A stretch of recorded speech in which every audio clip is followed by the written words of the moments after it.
Hola a todos. Welcome to Español Fast. If you're new to Spanish or just trying to brush up on the basics, today's video is perfect for you.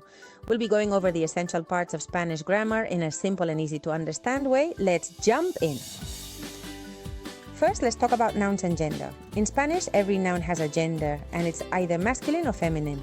Most of the time, nouns that end in O are masculine, and those that end in R are feminine. For example, el perro, the dog, is masculine. La casa, the house, is feminine. There are some exceptions, but this rule works in most cases. The article el for masculine and la for feminine needs to match the gender of the noun. Making nouns plural in Spanish is really simple. Just add es if the noun ends in a vowel or et if it ends in a consonant. For example, el libro becomes los libros, the books. La ciudad becomes las ciudades, the cities. When talking about groups, if there's at least one masculine noun, use the masculine plural form.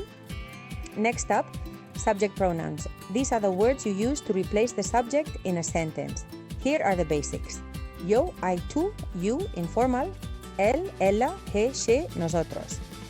We, ustedes, you, plural. Ellos, ellas, they. In everyday conversation, Spanish speakers often drop the subject pronoun because the verb form tells you who the subject is. Instead of saying yo hablo, I speak, you can just say hablo. Now let's break down verb conjugation in the present tense. Spanish verbs end in r, or ir, and the endings change depending on the subject. For example, let's take the verb hablar.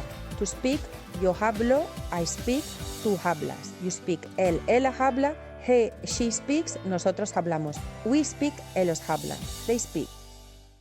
Each verb follows a similar pattern depending on its ending. Once you get the hang of regular verbs, you'll be speaking smoothly in no time. Let's move on to adjectives. In Spanish, adjectives come after the noun and must agree in gender and number. For example, el perro grande, the big dog.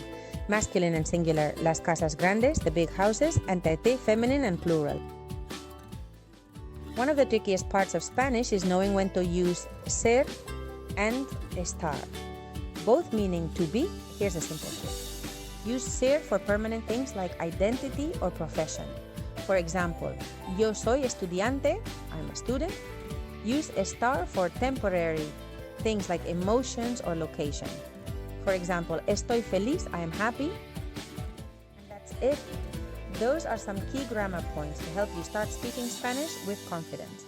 If you found this video helpful, make sure to give it a thumbs up, subscribe for more Spanish lessons, and leave a comment if there's anything else you want to learn. Hasta luego!